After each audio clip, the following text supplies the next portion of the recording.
რა რესურსი აქვს სახელმწიფოს მცოცავი ანექსიის შესაჩერებლად? საღამოშიდობსა ქაბატონ თინა, ძალიან დიდი მადლობა გადაცემაში მონაწილეობისთვის და პირველი კითხვაც სწორედ ესეთია.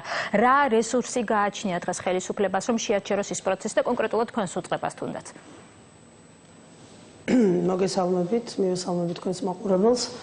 საქართველოს სახელმწიფოს რესურსი, რა თქმა უნდა, ამ შემთხვევაში სრულიად აშკარაა და ზედაპირზედებს. ეს არის ის მხარდაჭერა, რომელიც პოლიტიკური მხარდაჭერა, რომელსაც ჩვენ საერთაშორისო თანამეგობრობისგან ველოდებით.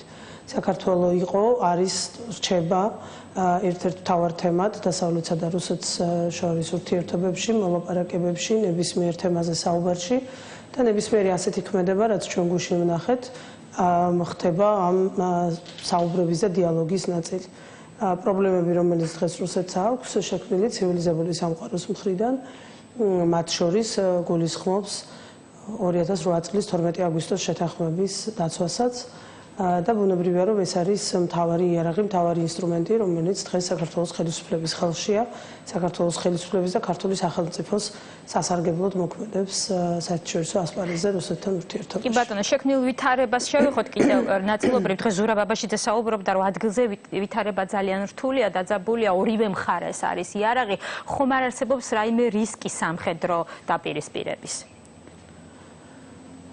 ჩვენ იცით თქვენ, რომ სტრატეგიული მოთმინების პოლიტიკას ანხორციელებს დღეს ქართული სახელმწიფო და შესაბამისად არავითარ სამხედრო რისკებზე საუბარი არ შეიძლება იყოს ყოველ შემთხვევაში. ქართული მხარის პოზიცია ამ თვალსაზრისით ძალიან მყარი და მტკიცეა. კარგით, შემდეგი კითხვა. ჩვენ ველოდებოდით დონალდ ტუსკის ვიზიტს საქართველოში, მაგრამ დღეს შევიტყვეთ, რომ გადაიდო ეს ვიზიტი. ოფიციალურ მიზეზად დასახელდა საბერძნეთში განვითარებული მოვლენები. ერთ-ერთი ვერსიით ტუსკი უნდა ჩასულიყო ხურვალეთშიც. საბერძნეთის გარდა ხომ არ არის სხვა ვერსია? აი მაგალითად, თუნდაც ბოლო დროს განვითარებული მოვლენები კონფლიქტის ზონაში ხომ არ გახდა მიზეზი იმისა, რომ გადაიდო ტუსკის ვიზიტი?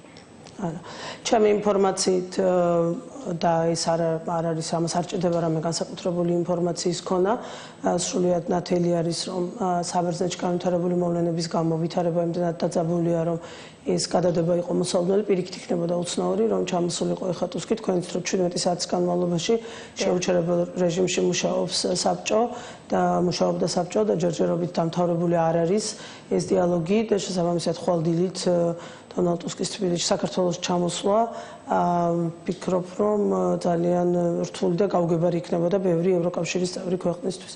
მიუხედავად იმ ურთიერთობისა, მხარდაჭერისა, პოლიტიკური ალიანსისა, რომელიც საქართველოს და ევროკავშირის შორის არსებობს, საქმე ეხება ევროკავშირის წევრ ქვეყანას.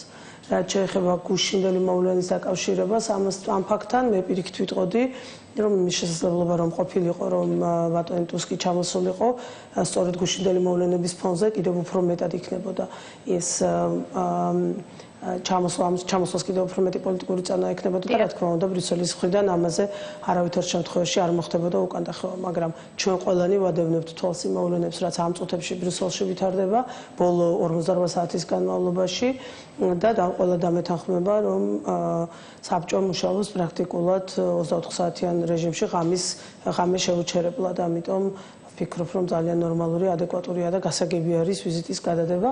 დარწმუნებული ვარ, რომ ძალიან სწრაფად მოხდება ახალი თარიღების გამოცხადება. ქაბატონ თინა, რუსული პრესის განსაკუთრებული ყურადღების ცენტრში მოექცა საფრანგეთთან გაფორმებული ხელშეკრულების მემორანდუმი.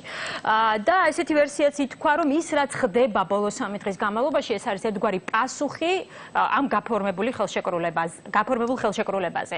თქვენ ეთანხმებით ამ ვერსიას? ჩვენ მემორანდუმი არ გავიფორმებია ხელშეკრულება, რომელთაც რაც უკვე ნიშნავს, რომ ვალდებულებები აღებულია და ხელშეკრულება დასრულებულია, იწყება მისი იმპლემენტაციის ფაზა. ამ მოვლენებს შორის კავშირს მე პირდაპირ კავშირს ვერ ვხედავ, თუმცა ბევრჯერ მithქვამს და ეხაც იგივეს გავიმეორებ, რომ რუსული სახელმწიფოს ამოცანები, ხედვები, დამოკიდებულებები სრულიად ნათელია, ზედაპირზედებს და ნებისმიერი ქმედება, რომელსაც განახორციელებს საქართველოს სახელმწიფო ჩვენი სახელმწიფოებრიობის დაცვის და გამყარებისთვის, იქნება მათი მხრიდან აუცილებლად უარყოფითი შემოხვედრი ნაბიჯი. ეს ბევრი სხვადასხვა ქმედებაში შეიძლება გამოიხატოს, მაგრამ იმიტომ რომ რუსეთს რაღაცა არ მოსწონს, ჩვენ გულხელდაკრეფილი ვერ ვიჯდებით და ვერ გავჩერდებით. ყველა კრიტიკოსისთვის, ვინც საქართველოს ხელისუფლებას დღეს უმოქმედობაში დებს ბრალს იგივე გუშინ მომხდარ მოვლენასთან დაკავშირებით, ყველა მათგანისთვის თქვენი კითხვა არის პასუხი, რომ ჩვენ უმოქმედოდ არ ვართ პირიქით ისეთი ტიპის ნაბიჯებს გვაქვს, რომლის გადადგმაც ვერ გაბედა წინა ხელისუფლება მისი ხელისუფლებაში ყოფნის ვერც ერთ ეტაპზე. და კიდევ ერთხელ იმისათვის, რომ ქართული სახელმწიფოებრიობა და ჩვენი ქვეყნის თავდაცვისუნარიანობა გამყარდეს. ამას რა თქმა უნდა აღფრთოვანებული არავინ არ შეხვდება კრემლში, მაგრამ ამის გამო ჩვენ რა თქმა უნდა არ გავჩერდებით, იმიტომ რომ მთავარი ინტერესი, რომელიც ყოველ ჩვენგანს ამოძრავებს, არის ჩვენი ქვეყნის ინტერესები და არა ვიღაცის კაპრიზები ან ვიღაცის შიშები. ამიტომ გავაკეთებთ ყველაფერს, აბსოლუტურად ყველაფერს მიზანმიმართულად, ნაბიჯ-ნაბიჯ, ძალიან მშვიდად და ემოციების გარეშე, რაც საფუძველს ჩაუყრის ქართული სახელმწიფოს კიდევ უფრო მეტ სიძლიერეს. ძალიან დიდი მადლობა თინა ხიდაშელი იყო ჩვენი სტუმარი. რეკლამის შემდეგ გიამბობთ როგორ გადაურჩა ევროპა გახლეჩას.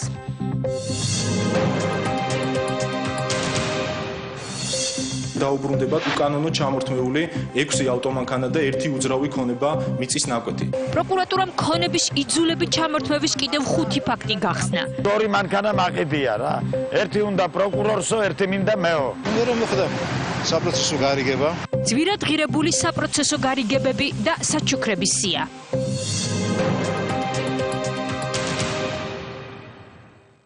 სეზონის სპონსორია რიკო კრედიტი. იპოთეკური სესხები 1.9%, ლომბარდი 1.9%. რიკო კრედიტი. კარგია, მომეცეთ. დაგექცევე. სეზონის გასართობი გადაცემების სპონსორია ზედაზენი. აბარა. ზაფხულის გასართობი გადაცემების სპონსორია ჯეოსელი. საიდე ყველაზე იაფი ინტერნეტი როუმინგში მოულოდნელი ხარჯების გარეშე.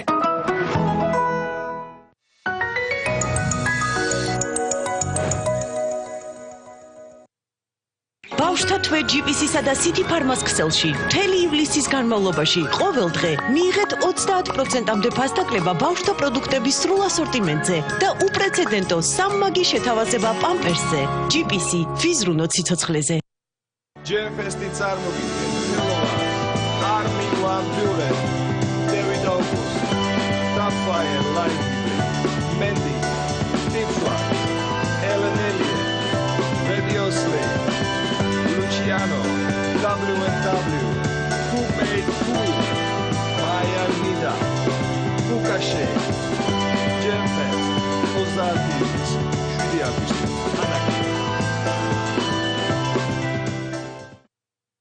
შეცვალეს სახურავი თვეში 49 ლარიდან. შეარჩიეს ზომა, ფორმა და ფერი.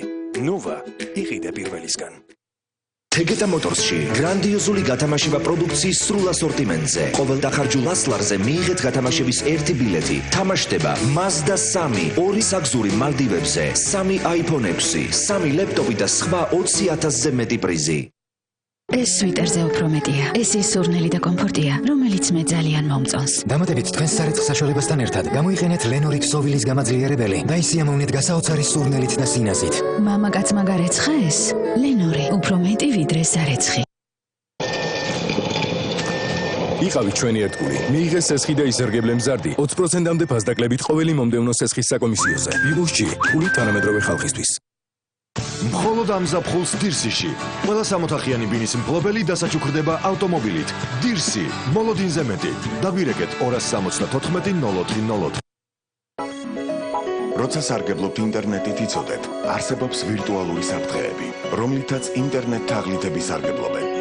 ინტერნეტში პროდუქციის შეძენისას კარგად დააკვირდით სად შედიხართ, რათა არ გახდეთ ყალბი საიტების მსხვერპლი. არ გახსნათ საეჭვო მეილები და შეტყობინებები. არავის ჩაუგდოთ ხელში პირადი და საბანკო მონაცემები, რადგან ეს ინფორმაცია საკმარისია თქვენი ფულის მითვისებისთვის. ინტერნეტ თაღლითები მზად არიან ისარგებლონ თქვენი ნდობით და უბრალოდ გაგძარცვონ. CERT-Gov-ში თქვენი კიბერუსაფრთხოების გარანტი. გასაოცარი.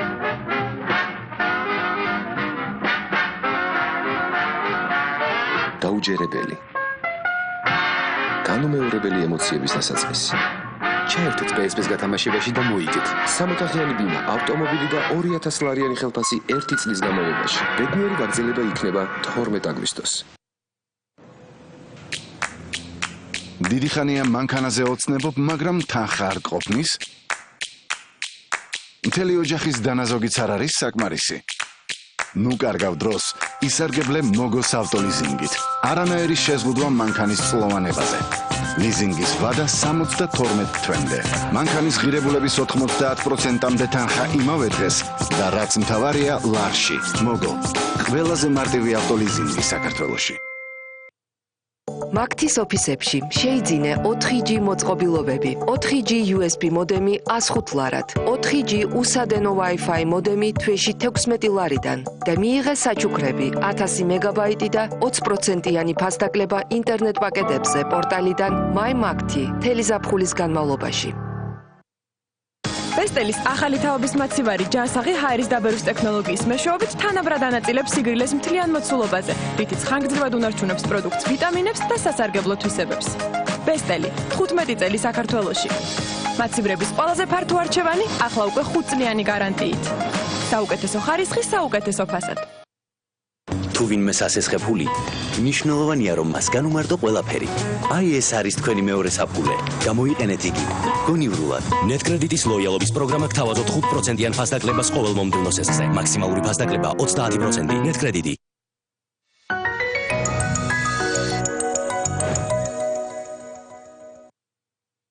საღამოს გასართობი გადაცემების სპონსორია ექსპრეს ბანკი. ყველაზე მარტივი ბანკი საქართველოში. ექსპრეს ბანკში სესხის აღება ყველაზე მარტივია. ექსპრეს ბანკი. მარტივია. საღამოს გასართობი გადაცემების სპონსორია ლუდი კოზელი. იხარშება ჩეხეთის გულში 1874 წლიდან. საღამოს გასართობი გადაცემების წარმდგენია პორტალი MyMagti. მაგთის ოფისი შენს მობილურში. MyMagti უახლესი ტექნოლოგიები მაგთის ხარისხით. ეს არის ქრონიკა 8-ზე. იძულებით ქონების ჩამორთმევის კიდევ 5 საქმე გახსნილად გამოცხადდა. საქმე ეხება ავტომანქანებსა და მიწის ნაკვეთს, რომელიც პროკურატურის ცნობით წინა ხელისუფლების მაღალჩინოსნებმა მოქალაქეებს საპროცესო შეთანხმების სანაცვლოდ იძულების წესით აყიდინეს ან დაათმობინეს. ეს სქემა საზოგადოებისთვის უცხო არ არის, რადგან ანალოგიური საქმეები პროკურატურამ დაახლოებით 1 თვის წინაც გახსნა. დაზარალებულ მოქალაქეებს წინა შემთხვევების მსგავსად ჩამორთმეული ქონება ამჯერადაც დაუბრუნდებათ. დავით საგარელი გაკაცნობთ ქონება ჩამორთმეულ კიდევ რამდენიმე მოქალაქეს. მე არ მეგონა თუ საერთოდ დამიბრუნებდნენ რამეს რა. გიორგი რეხვიაშვილს საკუთრებაში 2 ავტომობილი დაუბრუნდა. როგორც თავად ამბობს, 4 წლის წინ მათ შესაძენად $60,000 გადაიხადა. შემდეგ კი პროკურატურას და შინაგან საქმეთა სამინისტროს უსახსოვრა. ეს ყველაფერი მისი თქმით არა მადლიერების ნიშნად, არამედ შვილის გასათავისუფლებლად გააკეთა, რომელთანაც მოგვიანებით საპროცესო შეთანხმება გაფორმდა. დიდუბეჭ უღურეთის რაიონის მილიციის სამმართველოს უფროს სიდამონიძის მიერ. რაღაც თანხაზე დამიწყო ლაპარაკი. მე არ ვიცი რაღაც ისენი და მოკლედ 2 მანქანა მაყიდია რა. ერთი უნდა პროკურორსო, ერთი მინდა მეო. გაცილებით ძვირი დაუჯდა საპროცესო შეთანხმება ივანე მახარაშვილს. ქრონიკასთან საუბარში ის ამბობს, რომ შვილის გასათავისუფლებლად სოფელ დიღომში $350,000 შეფასებული მიწის ნაკვეთი დათმო. მარჯანიშვილის მოედანზე დღეში ხელაში დაჩქარებული წესით 50 ლარით გადაბახდებინეს ჩქარაყოფილო ყველაფერი. და გააოформეთ ესეთი მიტოვებაზე. ამით ძვირადღირებული საპროცესო გარიგებების და საჩუქრების სია არ მთავრდება. მთავარი საგამოძიებო უწყების ინფორმაციით 2011 წლამდე Range Rover-ის და Chrysler-ის მოდელის 2 ავტომობილი იყო მოქალაქე გივი თოდაძის საკუთრებაში. გამოძიების მტკიცებით ორივე ავტომობილი 2011 წელს უკანონოდ კონსტიტუციური უსაფრთხოების დეპარტამენტმა მიისაკუთრა. მას უკვე ახალი მფლობელი, კუდის ყოფილი უფროსი დავით ახალაი აყავდა. საგამოძიებო უწყებაში დღეს განაცხადეს, რომ ქონება 5 ადამიანს დაუბრუნდება, თუმცა ანალოგიური შემთხვევების გამოძიება გრძელდება. საქმეები კი რამდენიმე ასეულს ითვლის. ჩვენ გამოძიების ინტერესებიდან გამომდინარე შეგნებულად არ ვასახელებთ კონსტიტუციური უსაფრთხოების დეპარტამენტის და მთავარი პროკურატურის ყოფილი თანამდებობის პირების ვინაობას, რათა ამით ხელი არ შეეშალოს ამ დანაშაულში ჩართული სხვა საჯარო მოხელეების, მათ შორის უმაღლესი პოლიტიკური თანამდებობის პირის მიმართ წარმოებულ გამოძიებებს. სამართალდამცველთა დაცვის ლიგაში პროკურატურის გამოძიებას ბოლომდე არ ენდობიან. თუ ესეთი კონკრეტული ფაქტები იყო და ამას აკეთებდნენ თანამდებობის პირები და ბოროტად იყენებდნენ თავიანთ თანამდებობას, ეს არის მხოლოდ და მხოლოდ მათი ქმედება და ის არ შეიძლება განხილული იქნეს შინაგან საქმეთა სამინისტროს რაიმე ქმედებებთან. მათ ვინც პროკურატურამ დაზარალებულად ცნო ქონება მთავრობის უახლოესი სხდომის შემდეგ სიმბოლურ ფასად 1 ლარად დაუბრუნდება. ნარკოტესტირების შემდეგ გარდაცვლილი ლევან აბზიანიძის ოჯახს მოქალაქეებმა სოლიდარობა გამოუცხადეს. მათ საპროტესტო აქცია გარდაცვალების მიზეზის შესწავლის მოთხოვნით უნივერსიტეტის პირველ კორპუსთან გამართეს. მოგვიანებით მათ კანცელარიისკენ გადაინაცვლეს. ლევან აბზიანიძე ქუთაისში რამდენიმე კვირის წინ გარდაიცვალა. ახლობლების მტკიცებით მას პოლიციის განყოფილებაში ნარკოტესტის ჩატარების მიზნით რამდენიმე აბიშარდმდენი მიაღებინეს, რის შემდეგაც ლევან აბზიანიძე გარდაიცვალა. დღეს საზოგადოება აპროტესტებს სისტემის უსამართლობას, რომელიც ყველაზე კარგად გამოჩნდა ლევან აბზიანიძის საქმეში. ჩვენ ვითხოვთ სოლიდარობა საზოგადოებისგან. სახელმწიფო არის ფაქტობრივად გვევლინება ჯალათად და თუ არ გავაცნობიერებთ ამას, ყველა ადამიანი, ვინც ამ ქვეყანაში ცხოვრობს, იქნება პოტენციური მსხვერპლი, მოძალადე სახელმწიფოს ხელში. და აი ამ კანცელარიაში მსხდომებას უნდა გააცნობიერონ, რა უნდათ მათ, დიქტატურის და პოლიციური რეჟიმის დამყარება თუ დემოკრატიზაცია. ხმაური იყო დღეს ეგრეთ წოდებული კორტების სპეცოპერაციის სასამართლო პროცესის შემდეგ. დღეს პროკურატურის მოწმე კახა მისირელი დაკითხეს. შინაგან საქმეთა სამინისტროს ყოფილი ჩინოსანია დაკითხვის შემდეგ მკვლელდებულის ახლობლებმა მისირელის ჩვენება გააპროტესტეს. მოწმემ 2006 წლის 2 მაისის სპეცოპერაციის დროს დაღუპულ ალექსანდრე ხუბულოვზე ისაუბრა. მისირელის განცხადებით ხუბულოვმა მას მიაწოდა ინფორმაცია, რომ ირაკლი ფირცხალავას ძმას ნარკოტიკებთან ჰქონდა კავშირი. დღეს მოწმემ განაცხადა ასეთი რამ, რომ მისი და ხუბულოვის საუბრის შესახებ არავინ სხვამ არ იცოდა, ეს ინფორმაცია არ გაფორმებულა, ხელმძღვანელობას არ მოხსენებია და ლევან ფირცხალავას შესახებ ინფორმაცია პირიქით სხვა თანამშრომელმა მოიტანა, რომლის წყაროც ხუბულოვი არ იყო. აქედან გამომდინარე შემდგომ კითხვაზე მოწმემ განაცხადა, რომ ირაკლი ფირცხალავა ამ სიტუაციაში მისი და ხუბულოვის საუბრის შესახებ ვერანაირად ვერ შეიტყობდა. დაიკითხა სპეციალური ოპერატიული დეპარტამენტის დირექტორის იმჟამიდელი მოადგილე კახი მისირელი, რომელმაც თავის ჩვენებისას ისაუბრა იმ ინფორმაციასთან დაკავშირებით, რომელიც მას მიაწოდა ალექსანდრე ხუბულოვმა, ასევე ლევან ფირცხალავას დაკავების საქმესთან დაკავშირებული დეტალები, კერძოდ ის საფუძვლები, რაც საბოლოო ჯამში საფუძვლად დაედო ლევან ფირცხალავას ბრალდებას და მის მიმართ სასამართლო გამომტყუნებელი განაჩენის გამოტანას. მე ბიძინა ივანიშვილს მინდა მიმართო. მოარჩეს დისკრიმინაცია ჩემი ოჯახის. ჩემი შვილი დაბარებულია უკვე პოლიციაში. ვასაკაშვილი იურას კვლელობაში მე და ჩემი მამა უნდა მჯდარიყავით კიდე ციხეში. თქვენ კიდე არ იცით რა ხდება. აი ესენი არიან აბსოლუტურად ყველა კრიმინალები. ვიღაცა ქურდებს გვარჩევინებენ საქმეს და ჩემი ძმა, რომელიც არის დამსახურებული პოლიციელი, აგერ გამოამწვიეს. აი ამ კრიმინალებმა შეხედეთ კარგად, მოდიან, მობრძანდებიან. საერთაშორისო გამჭირვალობა საქართველოს პარლამენტის 2014 წლის მუშაობას აფასებს. კვლევაში აღწერილია, რა მნიშვნელოვანი საკანონმდებლო ცვლილება გატარდა გასულ წელს ან რამდენად მონაწილეობდნენ პარლამენტის წევრები საპარლამენტო ცხოვრებაში. საზოგადოებრივი აზრის კვლევის შედეგად პარლამენტის ყველაზე მაღალ რეიტინგულ წევრად დავით უსუფაშვილი დასახელდა. ყველაზე მეტი კანონის ავტორები ვახტანგ ხმალაძე და დავით ონოფრიშვილი აღმოჩნდნენ. ცნობების ყველაზე აქტიურ ოპოზიციონერ წევრად სერგო რატიანი, ხოლო უმრავლესობიდან ზაქარია ფუცნაშვილი დასახელდნენ. ეკაბესელი კომიტეტი ყველაზე აქტიური აღმოჩნდა და სამახსოვრებელი გამოსვლა ანტიდისკრიმინაციულ კანონთან დაკავშირებით ნინო გოგუაძის განცხადება გახდა. კვლევა რეკომენდაციებსაც მოიცავს, რაც პარლამენტის მაკონტროლებელი ფუნქციის გაძლიერებას, საკანონმდებლო პროცესის დახვეწას, პარლამენტის წევრთა ანგარიშვალდებულებისა და პასუხისმგებლობის გაზრდას ითვალისწინებს.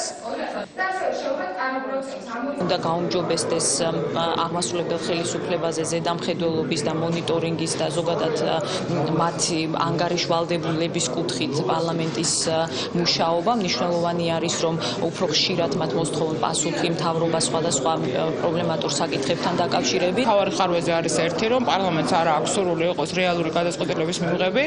ის არის მთავრობის მითითებების შემსრულებელი და ეს მიღებული კანონპროექტებიდან, რომლებიც უკვე კანონებად იქცა, ძალიან კარგად ჩანს. თავარი გამოწვევა რჩება ქვეყნისთვის, რომ დავამკვიდროთ კიდევ უფრო მაღალი სტანდარტი ადამიანის უფლებების დაცვის და მთელი კომიტეტი და კომიტეტთან ერთად მთელი აპარატი იყო ჩართული ამ ძალიან აქტიურ პროცესში. პარლამენტს მიმაჩნია კიდევ უფრო მეტად უნდა იმუშაონ. არიან ისეთი პარლამენტარები, რომ ძალიან ნაკლებად არიან ჩართული საპარლამენტო საქმიანობაში, როგორც საკანონმდებლო, ისე სხვა მხრივ და ალბათ ეს არ არის სწორი. ზუსტად ერთი თვე გავიდა დედაქალაქში მომხდარი სტიქიიდან. თარიღთან დაკავშირებით ექსპო ჯორჯიაში ფოტო გამოფენა მოეწყო, რომელიც პრემიერ-მინისტრად მთავრობის წევრებმა დაათვალიერეს. სტიქიის შედეგების ლიკვიდაციაში აქტიური მონაწილეობისთვის 6000-ზე მეტმა საჯარო მოხელემ პრემიერ-მინისტრისგან მადლობის სიგელი მიიღო. 40 კი სახელმწიფო ჯილდოზე პრეზიდენტს წარედგინა. გიორგი მარგველაშვილმა სტიქიის დროს გამოჩენილი თავდადებისთვის შინაგან საქმეთა სამინისტროს რამდენიმე თანამშრომელი მედლით მხედრული მამაცობისთვის, ვიცე-პრემიერი კახა კალაძე კი ღირსების ორდენით დააჯილდოვა.